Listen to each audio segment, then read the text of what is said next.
The text message that would destroy two families arrived at 2:47 a.m. The Detective Mike Sullivan was sound asleep when his phone buzzed with a message from Sarah Washington, his former partner's wife. "Mike, I need to see you. Alone." James doesn't have to know what happened next. Would test a 20-year police partnership and force two retired officers to choose between loyalty and morality. But the real shock was discovering that this wasn't Sarah's first attempt at breaking up a police marriage. If you believe in loyalty and brotherhood, hit that subscribe button and tell us in the comments where you're watching from. 20 years. That's how long Detective James Washington and Detective Mike Sullivan had been partners in the Detroit Police Department. James, a 52-year-old African-American from the East Side, had joined the force straight out of college with a criminal justice degree and dreams of making his community safer. Mike, a 49-year-old Irish-American from the suburbs, had become a cop after his younger brother was killed by a drunk driver, and the investigating officers treated his family with such compassion that he wanted to do the same for others. Their partnership had been forged in the crucible of Detroit's most dangerous neighborhoods. Together, they'd worked narcotics, homicide, and organized crime. James had pulled Mike from a burning patrol car in 2008. Mike had taken a bullet meant for James. In 2012, they'd been best man at each other's weddings, godfather to each other's children, and the kind of partners who could communicate with just a look across a crime scene.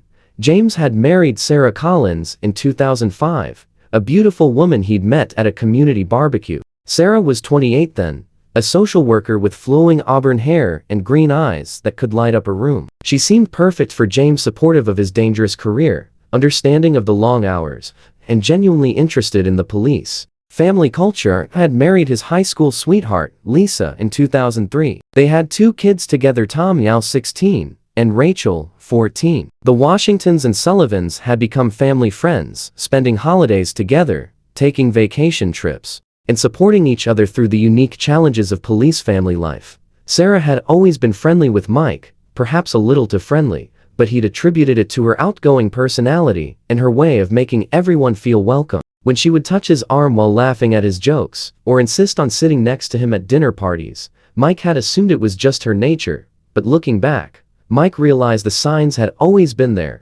James had retired 6 months ago after 25 years on the force. A back injury from chasing a suspect over a fence had finally convinced him it was time to hang up his badge. The retirement party had been everything a police send-off should be. Full of war stories, tears, laughter, and promises to stay in touch. Sarah had seemed supportive of the retirement decision, at least publicly, but Mike had noticed tension between the couple in recent months. James mentioned that Sarah was struggling with the adjustment to having him home all the time, that she seemed restless and unhappy.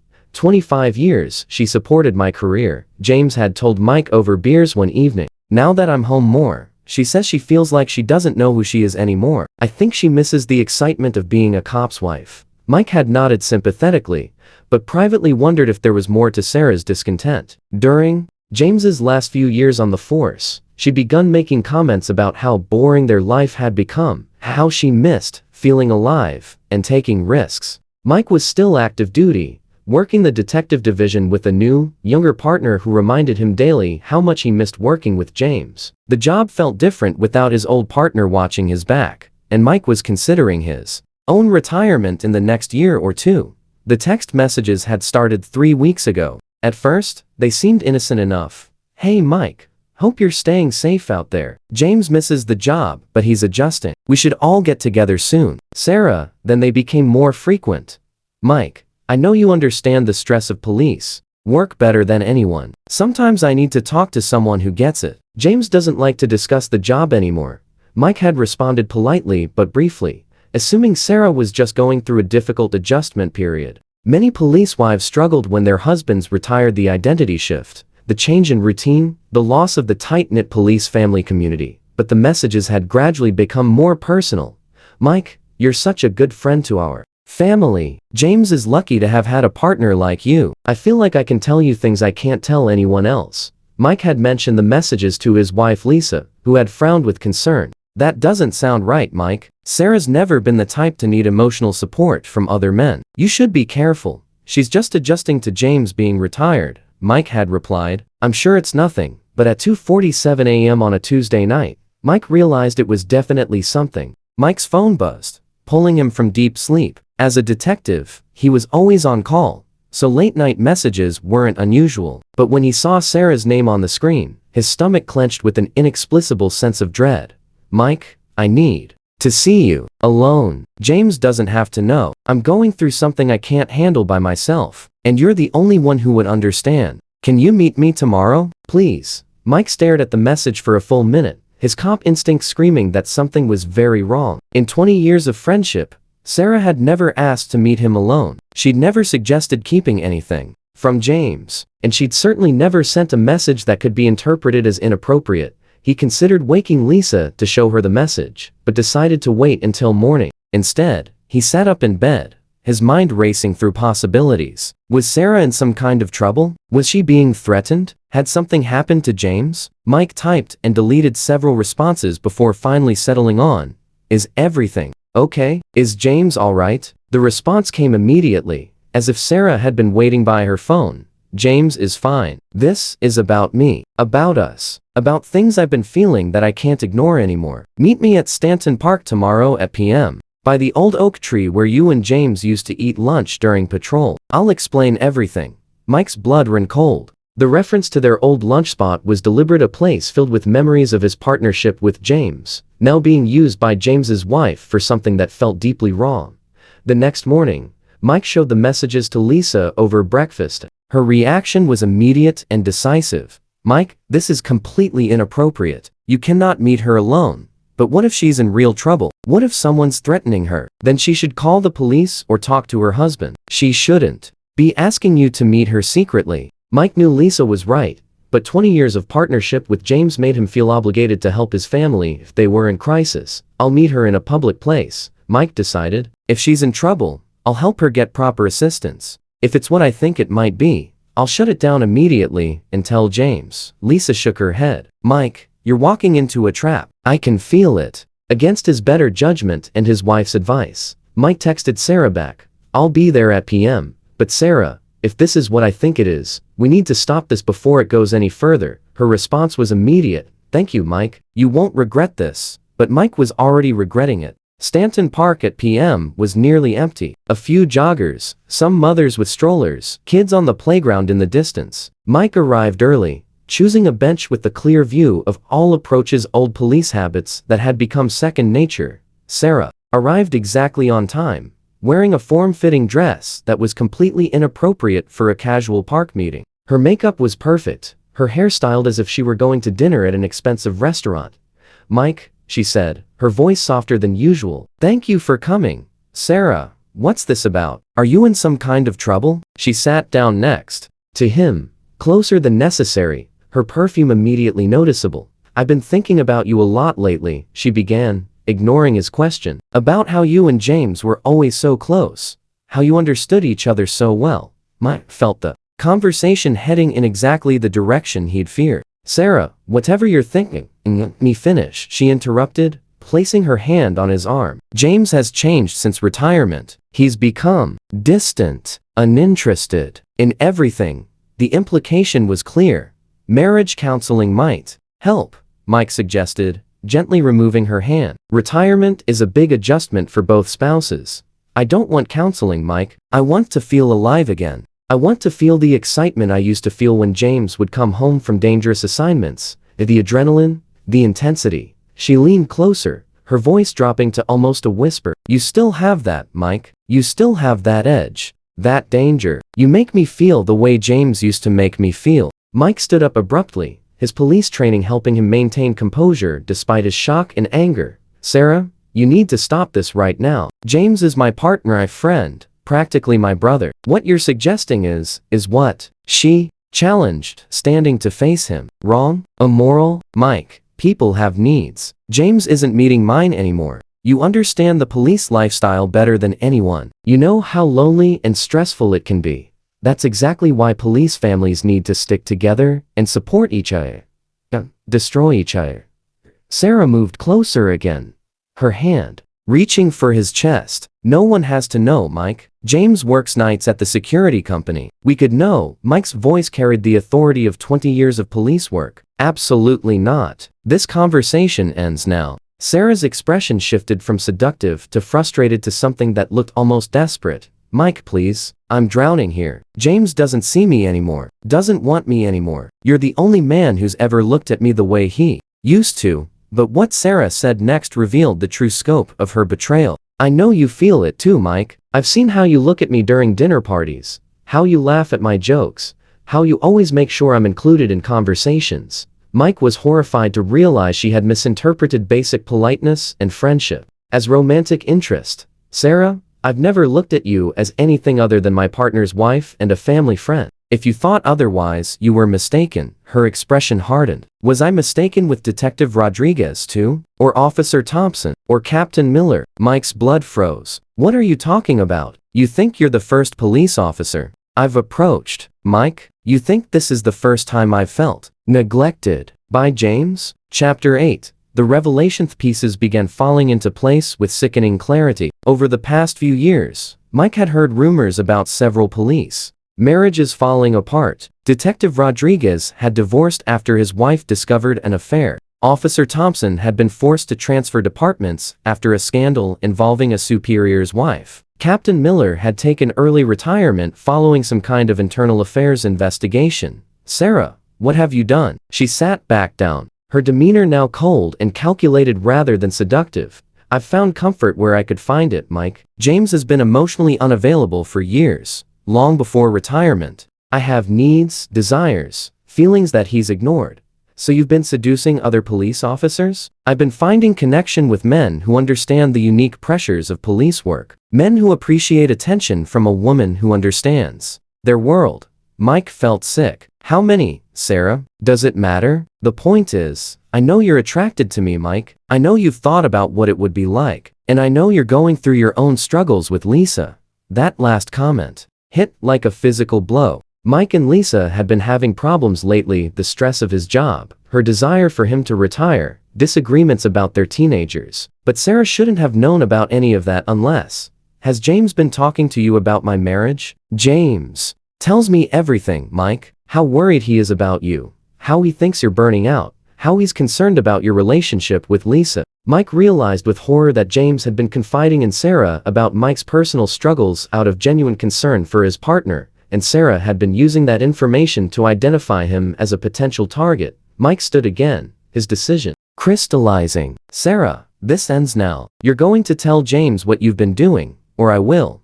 Sarah's expression turned venomous. Really, Mike? You're going to destroy your best friend's marriage? You're going to tell him that his wife has been unfaithful with multiple men from his own department? I'm going to tell him the truth. And what about the other men? Rodriguez, Thompson, Miller? Should I tell James about their involvement too? Should I tell their wives? Their children? Do you really want to be responsible for destroying that many families? Mike realized he was facing a master manipulator who had been playing this game for longer than he'd imagined. You're blackmailing me. I'm offering you a choice, Mike. Keep quiet about what you've learned, and I'll make sure James never knows about any of this. We can even continue to be family friends, or expose me, and watch as I take down half the department in the process. But Mike had underestimated the extent of Sarah's web of deception. That evening, Mike sat in his car outside Sarah's house, watching James through the window as he watched television, completely unaware that his wife had spent the afternoon propositioning his best friend and threatening to destroy multiple police careers. Mike's phone rang. It was Detective Rodriguez.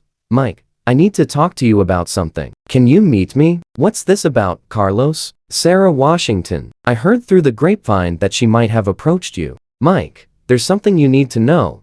They met at a 24-hour diner across town. Rodriguez looked haggard, older than his 45 years. She destroyed my marriage, Mike. But it wasn't just an affair. She's been systematically targeting police officers. For years, she gets information from James about who's having problems, who's vulnerable, and then she moves in. Mike felt his stomach drop. How many others know about this? Thompson, Miller, at least 3 others I know of. We've been trying to figure out how to handle it without destroying James. The man's a legend in the department, Mike. He doesn't deserve this. Why hasn't anyone told him? Because Sarah's smart. She documents everything. She has photos, recordings, evidence of every encounter. If any of us expose her, she'll claim we seduced her and make it look like a conspiracy against a cop's wife. Rodriguez pulled out his phone and showed Mike a series of text messages. "Look at this. She sent these after I tried to end things. Threats to tell my wife I forced myself on her. Threats to file false police reports. Threats to sue the department for sexual harassment." Mike realized he was looking at evidence of an elaborate, long-term scheme to manipulate and exploit police officers. Mike made his decision that night. At a.m., he knocked on James's door. "Mike, what are you doing here so early? Is everything okay?" "James, I need to talk to you about Sarah, and before you say anything, I need you to know that this is the hardest thing I've ever had to do." James invited him in, offering coffee, completely unaware that his world was about to collapse. "James, yesterday Sarah asked me to meet her. She made advances toward me. Sexual advances." James set down his coffee cup, his expression unreadable. "She what?" "She propositioned me, James. She asked me to have an affair with her while you're working nights." Mike expected anger, denial, maybe even a physical confrontation. Instead, James sat back in his chair and rubbed his face with both hands. "How many others, Mike?" The question caught Mike off guard. "What? How many other officers has she approached?" "Because if she's gotten to you, she's probably gotten to others." Mike stared at his partner in shock. "You knew?" "I suspected." Rodriguez's divorce, Thompson's transfer, Miller's early retirement. Too many coincidences. Too many men from our department having personal crises around the same time. James stood and walked to the window, looking out at his front yard. "I've been married to Sarah for 18 years, Mike. I know when she's lying. I know when she's hiding something. I've been waiting for someone to come forward with proof." "Why didn't you say anything?" Mike asked. "Because I needed to know who my real friends were. I needed to know who would tell me the truth, even when it was painful." James turned back to face Mike, and his expression held no anger toward his partner. "Sarah has been having affairs for at least 5 years, Mike. I hired a private investigator 2 years ago. I have evidence of at least 7 different relationships with police officers." Mike felt like the ground was shifting beneath him. "Then, why are you still married to her?" "Because I've been building a case. Sarah doesn't just cheat, Mike. She manipulates, blackmails, and threatens. She's destroyed careers and families. I've been working with an attorney to gather enough evidence to expose her pattern of behavior and protect the men she's victimized." James walked to a safe in his home office and pulled out a thick folder. Recordings, photographs, financial records, showing payments from some of her victims, text messages, emails. Everything needed to prove she's been running an elaborate manipulation scheme, using my position in the department to identify targets. Mike looked through the evidence, seeing his own name mentioned in several documents. "She researched you for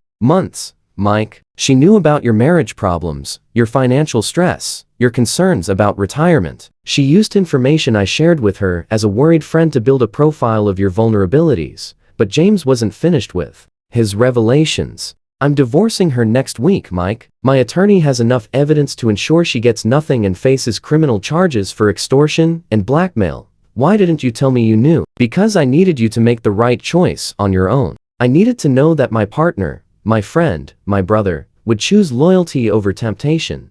James sat down across from Mike, his expression serious, but not angry. "Mike, in 20 years of partnership, you've saved my life, protected my back, and stood by me through everything. But yesterday was the biggest test of our friendship. James, I would never. I know you wouldn't. That's why you passed the test." Mike felt overwhelming relief mixed with anger at having been tested without his knowledge. "What happens to the other officers? Rodriguez, Thompson, Miller? They'll be vindicated. Sarah manipulated them, threatened them, and in some cases extorted money from them. My attorney is preparing to file criminal charges that will expose her entire operation." James pulled out another document. "I'm also filing a civil suit against Sarah for fraud, emotional distress, and defamation. Every officer she victimized will have their reputations restored and their marriages given a chance to heal with the truth." 2 weeks later, Sarah Washington was arrested on charges of extortion, blackmail, fraud, and sexual harassment. The evidence James had gathered over 2 years painted a picture of systematic manipulation that had destroyed multiple police families. Mike sat in the courtroom as the charges were read, watching Sarah's expression change from arrogant confidence to shocked realization that her web of deception had finally collapsed. Detective Rodriguez was there with his ex-wife, working on reconciliation now that the truth was known. Officer Thompson had been reinstated to his original department. Captain Miller had withdrawn his early retirement and returned to active duty. James testified with the calm professionalism of a career police officer, presenting evidence without emotion or vindictiveness. Mrs. Washington systematically targeted police officers she identified as vulnerable through information obtained from her husband, the prosecutor explained to the jury. She used this information to manipulate these men into compromising situations, then used those situations to extort money and favors while threatening to destroy their careers and marriages if they exposed her. 6 months later, Mike and James sat in their old patrol spot at Stanton Park, eating lunch like they had so many times during their years as partners. "Do you ever regret how it all played out?" Mike asked. James considered the question. "I regret that it took so long to stop her from hurting people. I regret that my marriage was a lie for so many years. But I don't regret learning who my real friends are. I'm sorry I didn't tell you about her earlier advances." "What earlier advances?" Mike looked at his former partner in surprise. "The text messages, the inappropriate comments, the touching. Mike, you never told me about any of that. I thought they were innocent at the time. I should have recognized the pattern." James shook his head. "That's exactly what she counted on. Good men, giving her the benefit of the doubt, not wanting to cause trouble, hoping they were misreading the situation." A comfortable silence settled between them as they watched families playing in the park. "What are you going to do now?" Mike asked. "I'm thinking about going back to work, maybe teaching at the police academy, help young officers understand how to recognize and deal with manipulation and corruption." "That sounds perfect. What about you? Still thinking about retirement?" Mike smiled. "Actually, Isa and I have been talking. I think I want to stay on a few more years, especially if I can get my old partner back." "James, can I ask you something?" "Shoot." "How did you know I'd make the right choice?" James looked at his friend and partner, the man who had watched his back for 20 years. "Mike, in 2 decades of working together, you never once compromised your integrity. You never took a bribe, never cut corners, never betrayed a confidence. You saved my life multiple times, and never asked for anything in return." He paused, watching a father push his daughter on a swing. "But more than that, you respected my marriage, even when my wife didn't. When Sarah was flirting with you at parties, you always redirected conversations back to include me. When she tried to get you alone, you always made sure I was included. You were protecting my marriage before you even knew it needed protecting."